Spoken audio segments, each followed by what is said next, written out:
Bienvenue dans cette nouvelle vidéo. Aujourd'hui, je vais vous montrer comment activer et configurer puis tester le SSH avec un port personnalisé. Nous allons venir d'abord au niveau de notre interface d'administration. Ensuite, cliquez sur Système Advanced.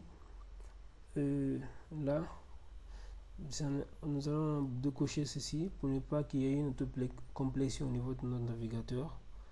Ensuite, là, nous allons activer cette option. Et là, ici, là, nous allons utiliser l'option. Par exemple, on peut utiliser l'option. Le port par défaut, c'est 22 pour le SSH, mais nous allons prendre par exemple 80, 90. Et là, ensuite, nous allons enregistrer.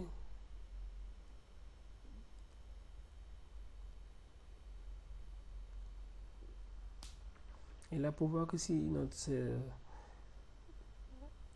SSH a été autorisé et bien fonctionné, nous allons venir au niveau du statut, et là, au service. Ensuite, nous allons voir que le SSH a été activé. Et là, au niveau du pare-feu, s'il n'a pas ajouté, il va falloir qu'on ajoute. Et là, comme nous voyons là, il n'a pas ajouté. Donc, nous allons devoir l'ajouter nous-mêmes. Là, à partir de ce moment, nous allons venir, nous allons cliquer sur Add. Et là, une fois sur Add, nous allons lui demander de laisser passer que c'est le one.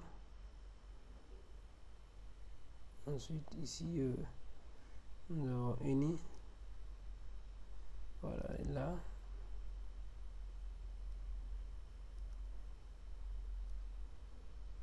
Et là, nous allons préciser le port ici. Et là, d'abord, nous allons venir ici, nous allons dire là que c'est la one adresse. Ensuite, nous allons mettre notre port et l'ajouter ici. Ensuite, nous allons venir ici pour voir les connexions, pour vérifier, pour pouvoir suivre les connexions. Et on doit s'assurer aussi qu'on a assez d'espace au niveau de notre Exur. Ensuite, là, nous allons mettre une description. On peut mettre par exemple SSH. Ensuite, nous allons faire save. Et là, pardon, ici, nous allons préciser bien évidemment que c'est voici le port. Et là que nous avons le port ici. Ensuite, nous allons faire save. Nous allons appliquer. Et voilà. Maintenant, nous allons utiliser PuTTY pour essayer, pour voir si notre port fonctionne. Si notre port est bien évidemment ouvert, nous allons venir ici avec PuTTY.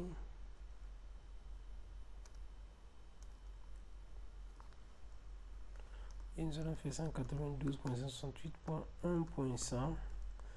Et là, nous allons saisir le port. Open. Et là, on dit OK. Donc, nous allons mettre l'admin.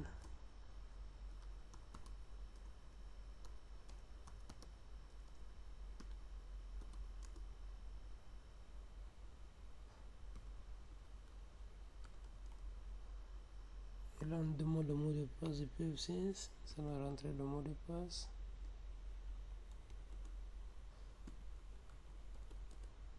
Et voilà, nous avons accès. Et là, donc c'est bon. Donc c'était tout. On se retrouve dans une prochaine vidéo pour un nouveau tutoriel pour d'autres astuces avec PF6. Tel que par exemple, nous allons faire prochainement, nous allons faire peut-être la configuration du HTTP, comment activer le HTTP et le HTTPS pardon, et la protection sur l'authentification.